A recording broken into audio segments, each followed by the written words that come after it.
का जो बंद का कॉल दिया गया है वह विपक्षी पार्टियों के द्वारा दिया गया है और किसानों को भ्रम में रख करके किसानों के नाम पर किसानों को बदनाम करने के लिए ऐसी कांग्रेस पार्टी और वामपंथी और बिहार में राष्ट्रीय जनता दल जैसे पार्टियों की यह एक कुत्सित राजनीति है जो किसानों के कंधे पर बंदूक रख के चला रहे हैं। हमारे माननीय प्रधानमंत्री किसानों की आय को दोगुनी करने के लिए, किसानों को आर्थिक समृद्ध करने के लिए तत्पर हैं और 2014 से ही जब वो सरकार में आए किसानों के हित की चिंता के लिए उन्होंने कई योजना बनाई और कई तरह के काम हुए हैं और किसानों के जीवन स्तर में सुधार की प्रक्रिया जारी है। इसी प्रक्रिया में जो कानून पास हुआ है एग्रीकल्चर के संबंध में, कृषि के संबंध में जो 3 कानून पास हुए हैं और उसके कारण जो कृषि उत्पादों को बाज़ार में उचित मूल्य और बाज़ार उपलब्ध कराने के लिए सरकार प्रयासरत है। लेकिन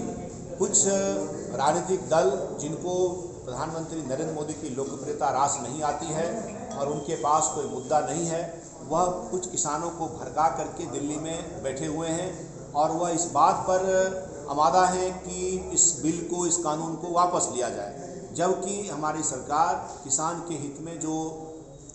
सुझाव आए हैं उस सुझाव को सुन करके और उस सुझाव को, उसमें से कई अच्छी बातों को संशोधन के लिए प्रयास तैयार है। लेकिन किसानों को कांग्रेस पार्टी और वामपंथी दल भड़का करके यह आंदोलन कर रहे हैं। निश्चित तौर पर किसानों के लिए जो पार्टियां आज तक कुछ नहीं किया वह आज किसानों का झूठा हितैषी बन करके और प्रधानमंत्री नरेंद्र मोदी की सरकार को घेरना चाहता है। लेकिन बिहार और देश के किसान इस बात को समझते हैं, उनको अपने प्रधानमंत्री नरेंद्र मोदी के काम पर, उनकी लोकप्रियता पर, उनके काम करने के तरीके पर उन पर पूरा भरोसा है और कल जो बंद का कॉल हुआ है उसमें किसान बिल्कुल भाग नहीं लेंगे और प्रधानमंत्री नरेंद्र मोदी जो कृषि बाजार को पूरी तरह से उदारीकरण के साथ किसानों को और जो व्यवसायिक सेक्टर के जो लोग हैं जो आज तक कृषि से अपने आप को अलग किए हुए थे, कृषि के संबंधित उत्पादों के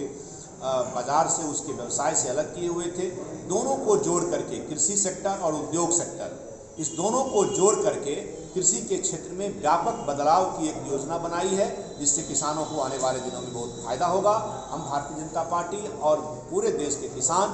इस बात का हम समर्थन करते हैं। जैसा कि मैंने कहा कि पूरे हिंदुस्तान की जनता और भारतीय जनता पार्टी के सभी लोग कल जो सो तथाकथित किसानों के द्वारा बंद बुलाया गया है इसका हम समर्थन नहीं करते, हम इसका विरोध करते हैं। और विरोध का कारण है ये जो भ्रम फैला के और झूठी बातों को पूरे देश में प्रचार करके कल का जो बंद बुलाया गया है और विशेष करके किसान की भीड़ में जो बिचौलिए जो घुस गए हैं, जो मंडी से संबंधित हैं और जो कुछ बाहरी ताकतों के द्वारा जो कुछ देशद्रोही लोग उसमें घुस गए हैं, जो खालिस्तान की बात कर रहे हैं,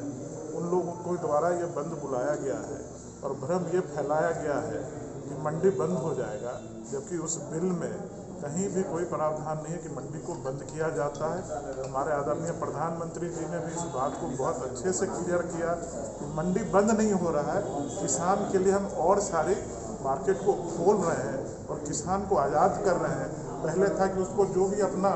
उत्पाद है वो केवल मंडी में बेचना है, अब ये हो गया कि पूरे हिंदुस्तान में, देश में और आने वाले समय में विदेश में जहाँ भी उसको अच्छा मूल्य मिलेगा वहाँ पे वो अपने उत्पाद को बेच सकेगा। इससे निश्चित रूप से किसानों की